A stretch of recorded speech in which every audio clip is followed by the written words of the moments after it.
Perhaps in space, no one can hear you scream, but on May 25, 1979, moviegoers who were not prepared for what they were about to see screamed, and the whole world heard it. The movie was Alien.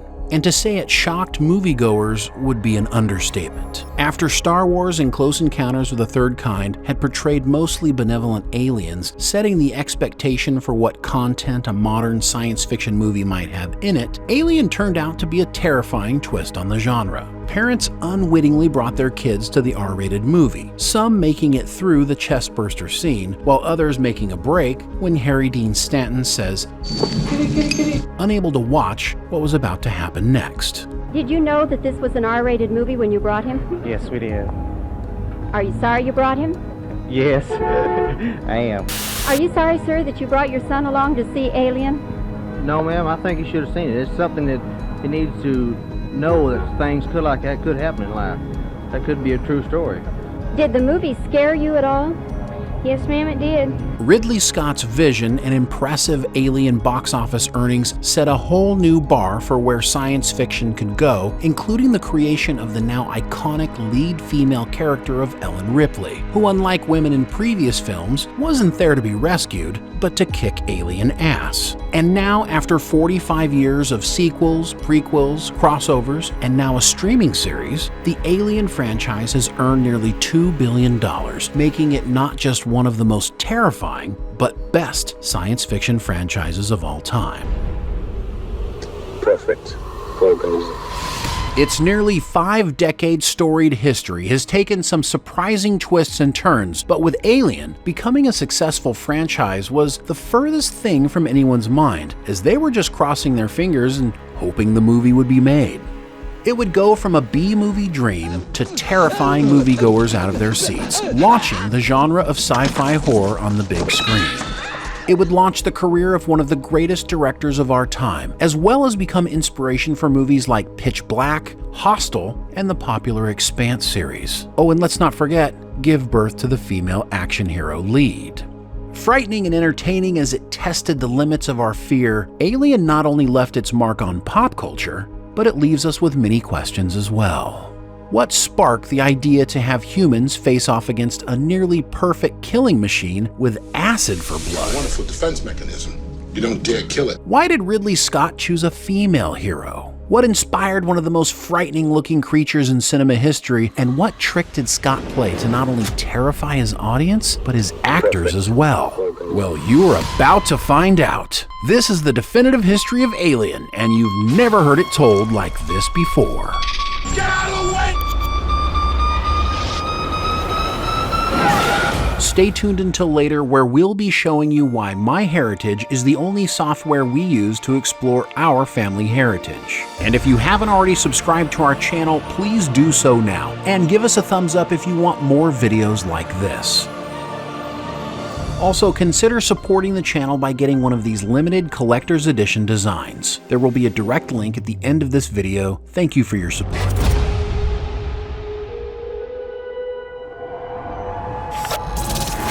The Alien franchise probably wouldn't exist today if not for the blockbuster success of Star Wars. You hear this a lot, considering Star Wars and Jaws before it pretty much invented the summer blockbuster. But when it comes to Alien, its green light was literally born from the envy of a board of directors that screwed up their deal with Star Wars. After the George Lucas masterpiece hit theaters in 1977, becoming one of the most important events in film history, not only did it become the highest-grossing movie of all time, but its success combined with the high-quality special effects opened up a whole new genre of movies that couldn't previously be made. And moviegoers were salivating for it. And no one knew that more than 20th Century Fox. The studio backed Lucas in making the film, but they made a huge mistake. Because they had no confidence in the film's success, they waived a $500,000 director's fee, instead giving Lucas the rights to sequels and merchandising. So when Star Wars crushed the box office, the studio's victory was blunted by the fact that they were going to lose millions in potential earnings. Little did they know at that time,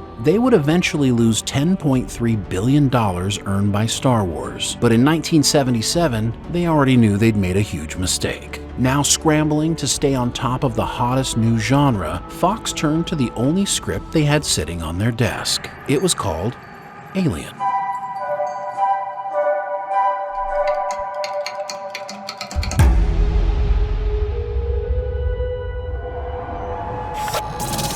The Star Wars effect was happening fast. Studios' concerns over making science fiction movies started to dissolve in the face of all-time box office revenues thanks to Luke, Han, Leia, and friends. But with Fox reeling from its own mistake, they quickly greenlit the only spaceship script they had, even though they really didn't like it. The movie may have been greenlit in 1977, but the true beginning of Alien started 7 years earlier in 1970 when USC cinema student Dan O'Bannon decided to make a science fiction comedy film with fellow USC student John Carpenter. Yes, that John Carpenter.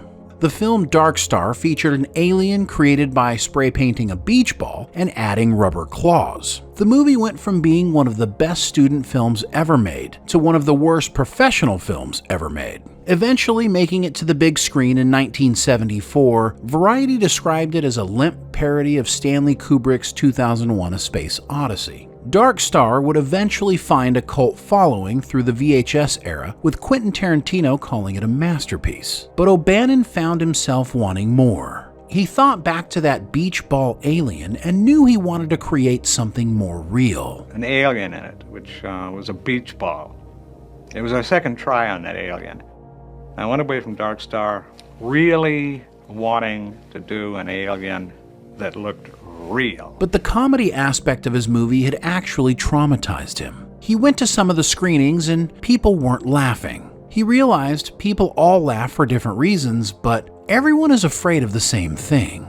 It was then he decided he wanted to make a horror movie. Dark Star had caught the attention of another budding writer, Ronald Shusett, who reached out to O'Bannon after watching the film. Shusett had recently optioned the Philip K. Dick short story, We Can Remember It For You Wholesale. O'Bannon was impressed with Shusett's writing, so he pitched him his idea for a horror movie that was only a 29-page script titled Memory. He had gotten through the first act of the story, but was struggling with where to take it. In the end, Shusett agreed to help O'Bannon with what would eventually become Alien if O'Bannon would help him write the Dick short story he was now calling Total Recall. He said, I can't make the breakthrough from here, but he said, I'll help you do Total Recall and you help me do Alien. As it would turn out, two great science fiction movies were born in that same meeting. The duo agreed to start with O'Bannon's script since he already had a chunk of his story done and it would be cheaper to make. Inspired by Dark Star, he knew he wanted his horror story to take place on a spaceship with an alien and a small number of astronauts. But before the new writing team could begin, O'Bannon got a phone call from Paris, France. Within a few weeks, O'Bannon was off to France working on an adaptation of Frank Herbert's Dune, affectionately known as Jodorowsky's Dune.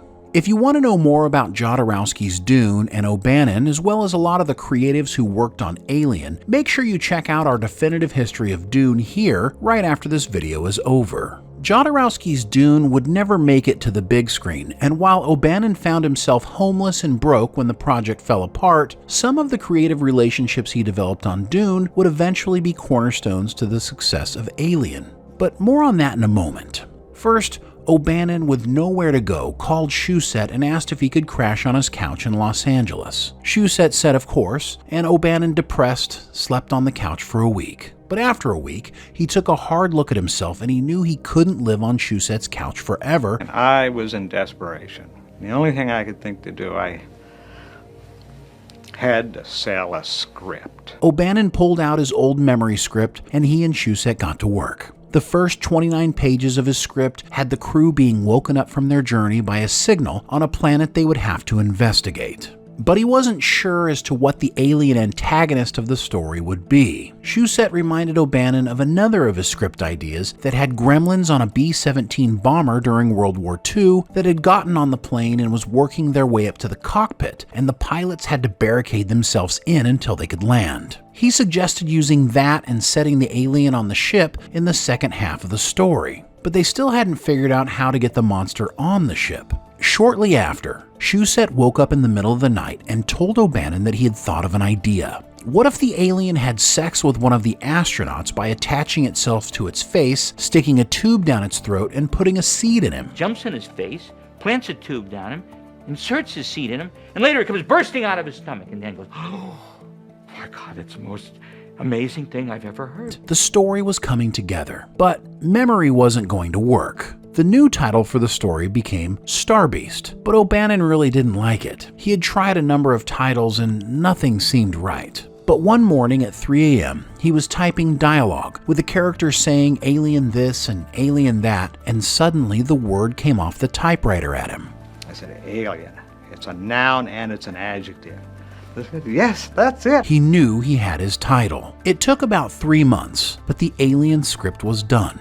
O'Bannon brought Shusett on as a producer, and they started shopping the script around. They pitched the movie as Jaws in Space, which was an excellent marketing idea considering it had been the first summer blockbuster the previous year. But despite the hyped premise, Alien was nearly sold as a low-budget Roger Corman movie until a friend of theirs asked to read the script and promised he could get them a better deal.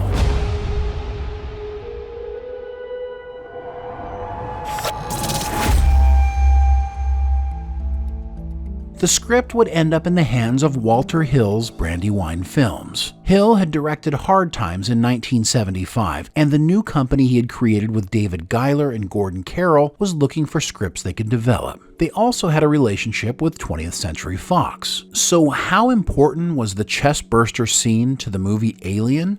It was everything. Brandywine Films thought the script was terrible. The script is terrible, but it has one great scene in it, and read it and tell me what you think. When they got to the scene when the alien bursts out of the character's chest, they knew they had to buy the story. And I came to the chestburster and I called him back and said, well, I see what you mean.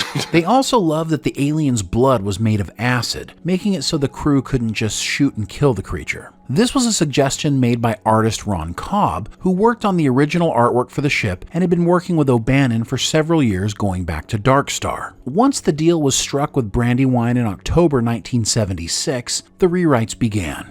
The problem was, Fox didn't like the original script either. While the spine of the story remained, the rewrites changed the feeling of the film, taking what they saw as a B monster movie and turning it into an A movie. In the end, much of the dialogue, the characters, the idea of truck drivers in space, and Ash the android came from Brandywine's rewrites. O'Bannon would spend his life believing that Brandywine tried to take credit for writing Alien. But the truth is, Alien's unintended collaboration is what ended up making it one of the greatest franchises in science fiction history. 20th Century Fox president Alan Ladd Jr., who was responsible for both Star Wars and Alien and would later greenlight Blade Runner and Spaceballs, was responsible for approving a director. He initially thought Hill would direct the movie as part of their deal with Brandywine, but Hill wasn't comfortable with special effects, so the search was on. An A movie would require an A director, so Robert Altman and Robert Aldrich were asked among other directors, but they all passed. There's a chance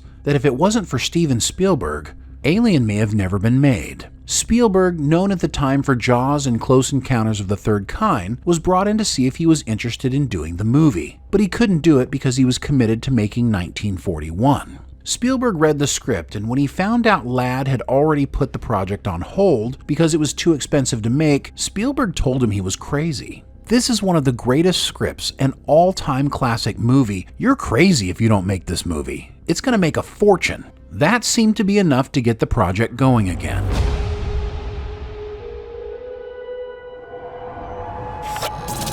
And at about this time, an unknown first-time movie director was receiving an award at the Cannes Film Festival for his movie, The Duelists. That director was Ridley Scott. Scott had spent the 60s directing TV episodes on the BBC, and in the early 70s he started making commercials in Britain. The Duelists was Scott's coming out party. The film was acclaimed for providing a historical, authentic portrayal of the Napoleonic uniforms and military conduct. Scott thought he knew his path forward, believing his next movie would be to adapt a version of Tristan and Isolde. But then, a friend took him to see Star Wars. It stopped him in his tracks. I went and saw Star Wars, I think, in the opening week, and of course that, like everybody else, blew me away.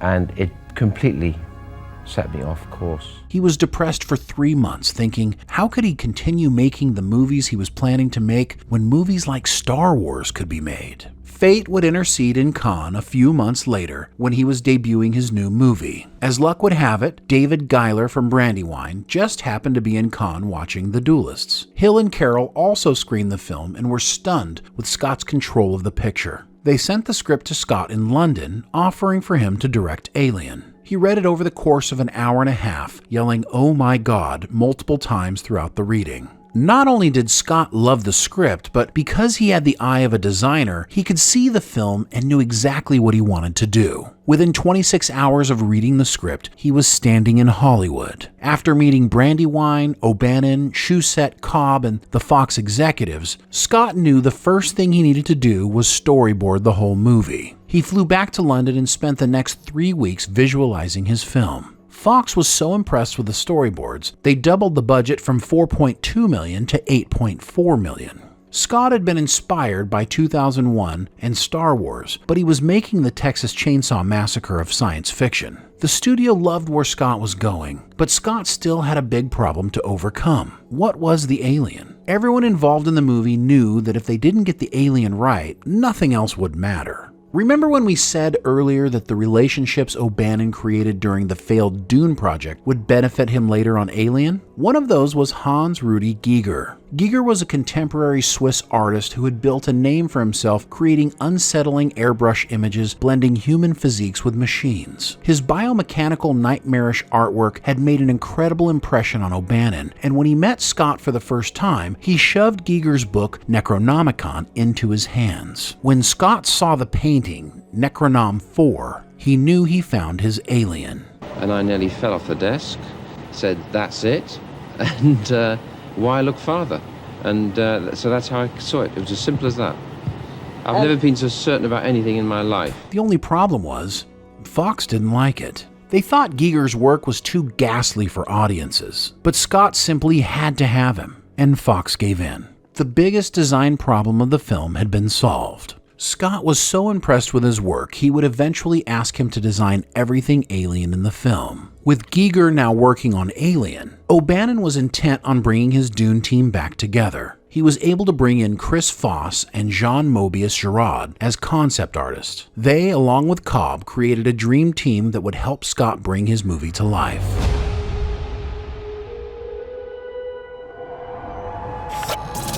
Alien gets a lot of credit for being one of the first blockbuster films to have a strong, action-oriented female protagonist. This is in large part thanks to Fox and a little pandering by Brandywine. At the time they were pitching the film to Ladd, Brandywine was well aware that Fox had been focusing on making movies like Julia and The Turning Point, which were female-centered movies. Because they wanted every opportunity to get a green light, they changed the main character of Ripley from a man to a woman. As it would turn out, their instincts were correct, as Ladd really liked the idea. But who would play her? Scott wanted good actors who didn't need a lot of direction, as he wanted to focus on the film's visual style. Casting calls and auditions were held in New York City and London. Sigourney Weaver at that time was not a star, but Warren Beatty had seen her in the 1976 play Titanic, called up Greer and said, "Listen, I've seen this young woman on stage off-Broadway called Sigourney Weaver. I think you should see her."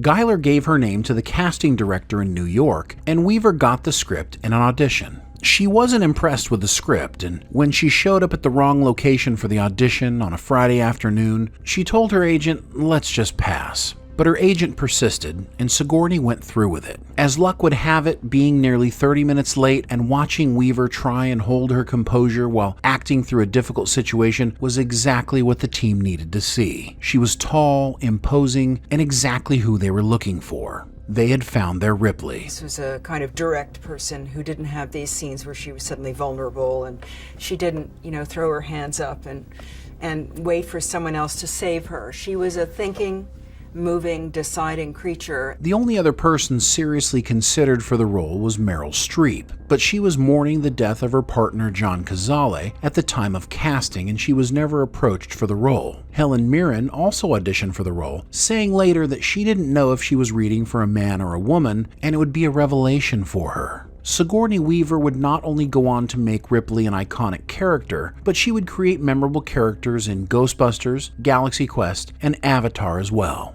Veronica Cartwright was cast in the role of Lambert. A 19-year television veteran, Cartwright had made a break into the movies in 1978, first in the Jack Nicholson film Goin' South, and then The Invasion of the Body Snatchers. When Cartwright was asked to audition in Los Angeles, it was for the role of Ripley. Believing she had been cast as the main character, she went to England only to learn she'd been cast as Lambert, even though she'd never even read the part. Well, I called the producers. I said, well, I haven't even read this part. I mean, Lambert just cries through the whole thing. It bothered her that her character was so weepy all the time. But when they told her she was a reflection of what the audience was feeling, she felt better about the role.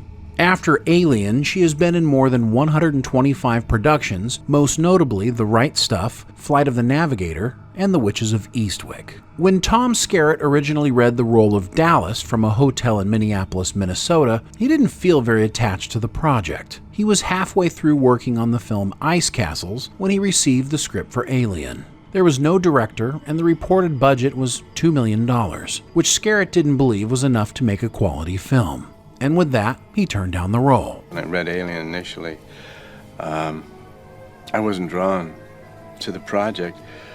Ridley wasn't attached. It was, my understanding was going to be a $2 or $3 million budget on it. And I thought, well, you're not going to make an effective film for that. And Harrison Ford was also offered the part of Captain Dallas, but didn't want to take another space movie so soon after Star Wars, and also considering he was still tied to The Empire Strikes Back. So about a month after Skerritt turned down the role, he got a call from England. It was Carol from Brandywine, letting him know about Scott directing and the budget increase. They offered to screen The Duelist for him. After only 5 minutes of watching it, Skerritt knew he wanted to work with Scott. After Alien, Skerritt would go on to act in more than 100 roles, most notably Viper in Top Gun.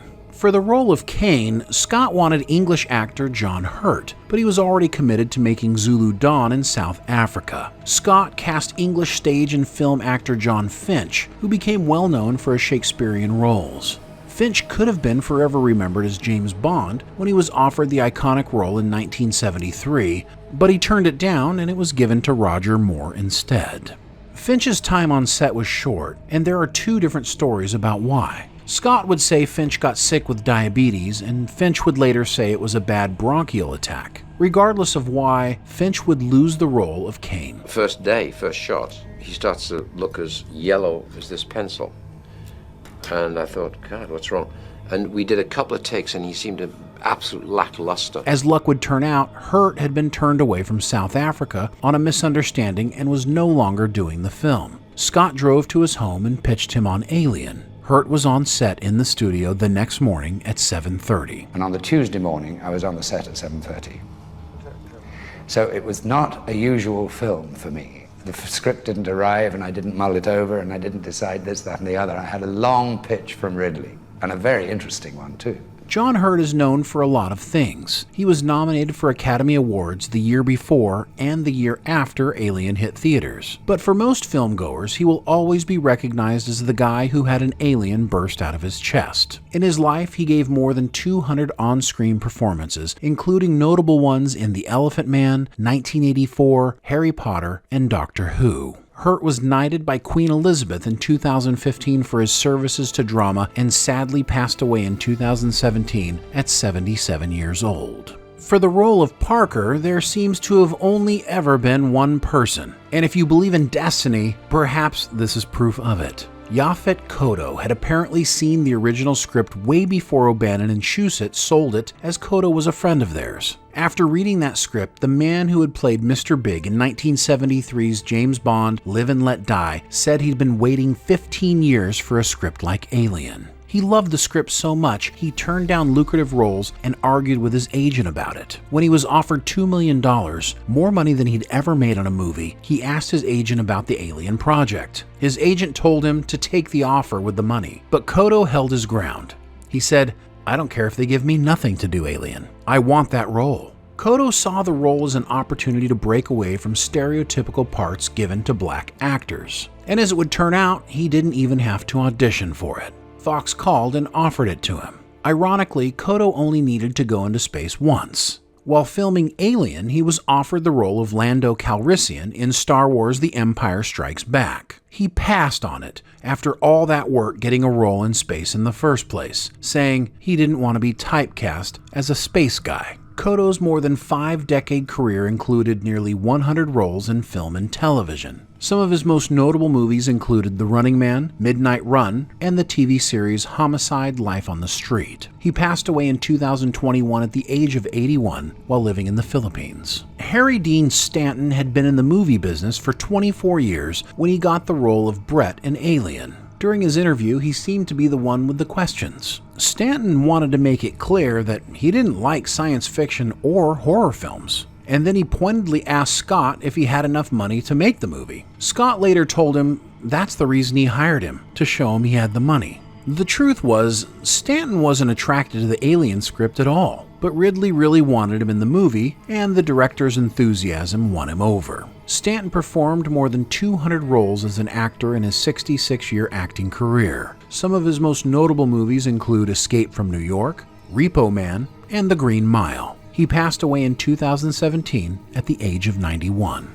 Ian Holmes' agent told him he was being offered a part in a very expensive B movie. The part was for the android Ash, and Scott was very excited to have the English theater actor for the role. Holmes was about as big a theater star as there was at the time. Scott feared of all the cast he might be the most difficult to work with, needing lots of questions answered. But as it would turn out, he would be the easiest. The one concern Holmes had was about how Scott wanted him to play the android. The director told him that Ash was a humanoid version of the computer in 2001: A Space Odyssey, and he wanted him to play the role as a realistic human. Holmes' concern was that he typically built his character off of some other historical person or literature, but in this case, he was playing something of the first of its kind. Despite the concern, he obviously figured it out. Holmes' incredible acting, which resulted in a surprise robot reveal, would unsettle audiences so much that it inspired a continuation of other androids in the franchise. Holmes was knighted by Queen Elizabeth in 1998 and performed more than 140 times on the big and small screens. He has been in many roles,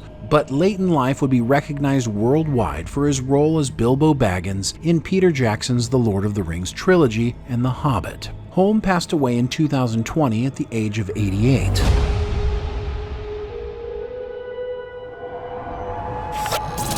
Filming began on July 5, 1978 at the famous Pinewood and Shepperton Studios near London. The crew had a very short 3.5-month production schedule due to the film's low budget and pressure from Fox to finish on time. At the start of production, Scott had 9 producers on set at all times, questioning him and pushing him to move faster. The crew included more than 200 people who constructed 3 main sets, including the surface of the alien planet and the interiors of the Nostromo and the derelict spacecraft. Scott had seen how clean and shiny 2001 was and wanted to dirty up his movie. He wanted patches on seats and a look to match his space trucker's crew. He wanted each corridor to look different, and they dismantled aircraft from a scrapyard and started attaching things together to give it pattern and depth. He wanted the set to feel like he was inside the ship, so there were no moving walls, and they actually had to walk to different locations inside the ship to shoot. He wanted the cast to feel claustrophobic. When Scott felt like the ceiling was too high, they dropped it. Weaver had only 4 or 5 inches of clearance at the doors, and in the end, they ended up with a very believable set. Everything was so claustrophobic on that set. I mean, that is one of those sets where you walked in and there's the engine room. Well, that's fine, but connected to that is the corridor. Connected to that was the cafeteria. Connected to that was the hospital. It was all connected, the ship.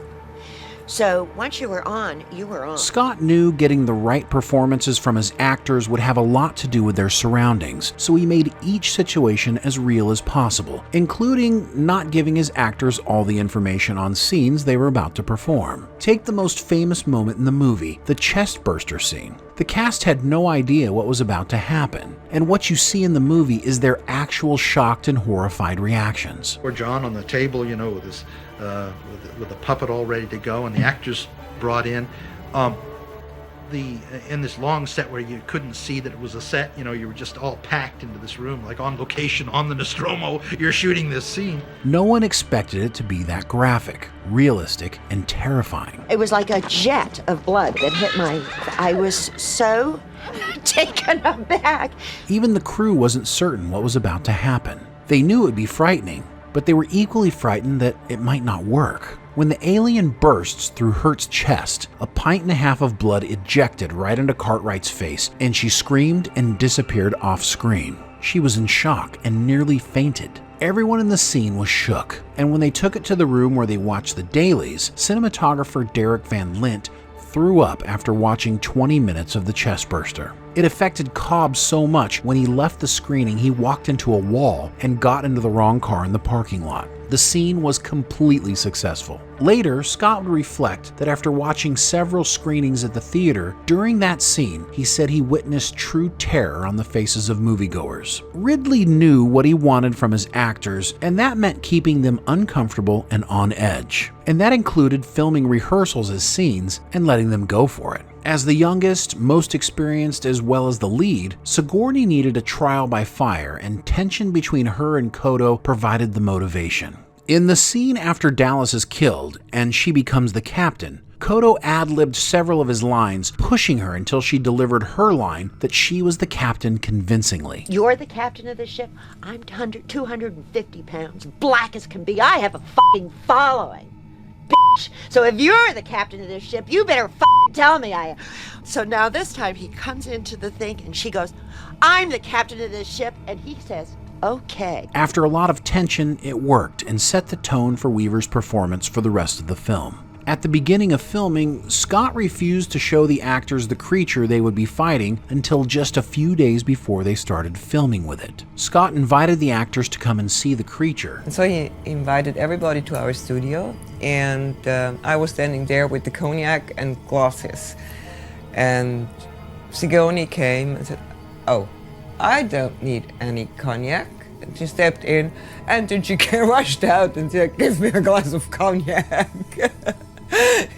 She was totally scared. And that's exactly what Scott wanted. A big part of the realism Scott captured on Alien was thanks to the work of all of his artists, but especially Giger, who was able to bring his uneasy drawings to life in an alien world. He sculpted a landscape of bones in what felt like a biomechanical living landscape. In order to make Giger's set look as large as possible, Scott brought his two young boys in and put them in spacesuits, which you see during the scene where the astronauts come into the room with the space jockey. To get the look of a smoky membrane around the eggs, Scott had to think outside the box. They didn't have the budget to do CGI, so the band The Who happened to be rehearsing and testing laser light gear on a nearby soundstage, and they were kind enough to lend them to the director for use in his movie. It would arguably turn out better than CGI. The inside of the eggs were actual pig intestines, hearts, and livers to get the realistic look of the inside of the entity. In order to ensure the movie was shot with his vision, Scott shot about 80% of it himself. For the Alien, Scott originally wanted to use animatronics to portray it to avoid playing the monster as a man in a suit, but the special effect techniques of the time weren't sophisticated enough for what he had in mind. But his mind was changed when he met the 6-foot, 10-inch tall Balaji Badejo, who hung out at the local bar. He was tall and thin and exactly what they needed to make the alien look less human and more insect-like.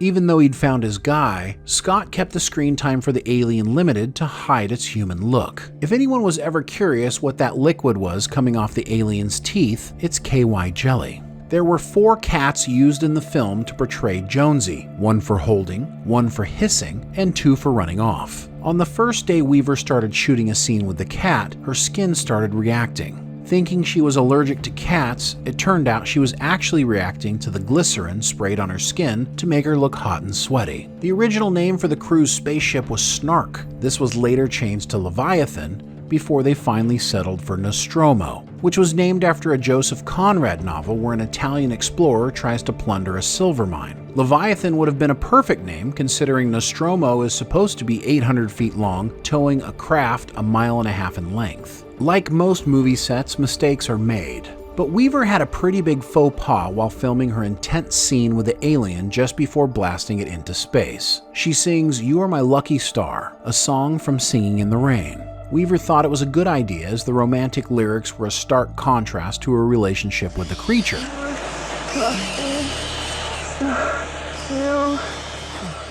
The only problem was, it made Fox angry, forcing them to fork over extra money for the rights.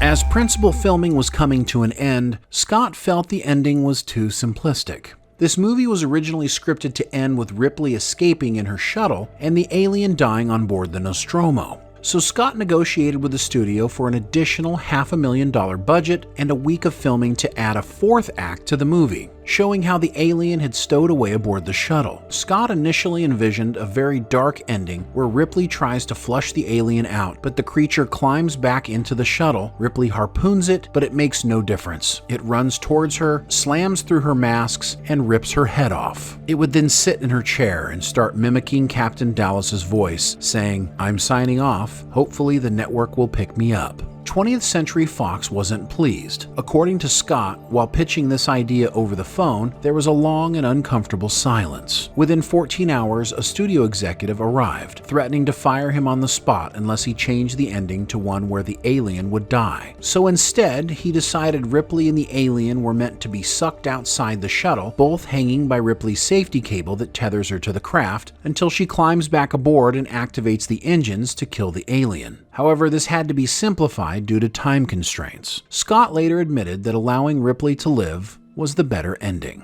Shooting ended on October 21st, 1978. Editing and post-production would take an additional 20 weeks. Composer Jerry Goldsmith, who'd done the music for The Planet of the Apes, Chinatown, and The Omen, was brought in to score for Alien. But when the director listened to it, Scott felt that Goldsmith's score was far too lush and needed to be a bit more minimalist. Goldsmith then did a second attempt, which he called Weird and Strange, but everybody loved it. But when Goldsmith found out Scott and editor Terry Rawlings had amended his score, re-editing it, and even rescoring it in several scenes, he was horrified. Rawlings even dropped his score in several places and had inserted segments from one of Goldsmith's earlier scores from 1962. He'd also replaced Goldsmith's end credit music with Howard Hanson's Symphony No. 2. Rawlings and Scott ended up preferring them to Goldsmith's revised work. In the aftermath, Goldsmith harbored a grudge against the two men for some time. He was so upset he insisted that his work on Alien not be considered for any awards. Apparently, this allegedly upset the Academy of Motion Picture Arts and Sciences and cost him an Oscar for his score for Star Trek: The Motion Picture in 1979. Which he was widely expected to win. Goldsmith would later say that Ridley is a brilliant filmmaker, and I think that was just his second film and he wasn't as articulate then about what the music should do. He would later score the director's cut of Scott's movie Legend in 1985, and his original score for Alien was later added as an alternative audio track on several DVD and Blu-ray editions of the movie. The initial rough cut of Alien was over 140 minutes long. After some fine-tuning of the film's pacing and cutting out a cocoon scene with Tom Skerritt, they would deliver its 117-minute theatrical running time.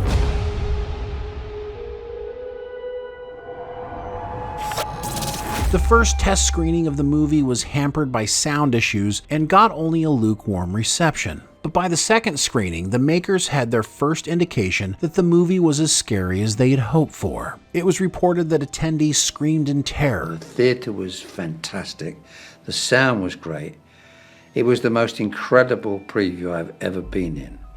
I mean, people were screaming and running out of the theatre. And even 20th Century Fox president's wife got so scared that she refused to leave her house for a day and a half. Several of the crew members later attended screenings where audiences' responses surpassed their wildest predictions, including people leaving the first row and requesting places further away from the screen, people yelling at the characters not to do certain things, cinema personnel passing out. The usher keeled over, and not with a chestburster scene, strangely enough. People were just too stunned at that particular moment. People fleeing to toilets and stuffing the speakers with napkins to drown out the sound, and restrooms littered with vomit. It was obvious that Alien was going to be a success. However, when it came to releasing Alien, the filmmaker shares his discontent with Fox's distribution strategy. They wanted to preview and preview and preview it, and I didn't know why, because clearly it worked like a son of a bitch, Scott said. And they even held it back for 6 weeks, which absolutely baffled me, because they said it's a special film and needs special handling. I don't know who the hell thought of that one. 2 years to the day after Ridley Scott sat in Grauman's Chinese theater to watch Star Wars, Alien hit theaters on May 25, 1979 in limited release. Huge lines of people waited outside to get into the theater. The movie went on to gross more than $60 million domestically and more than $100 million worldwide.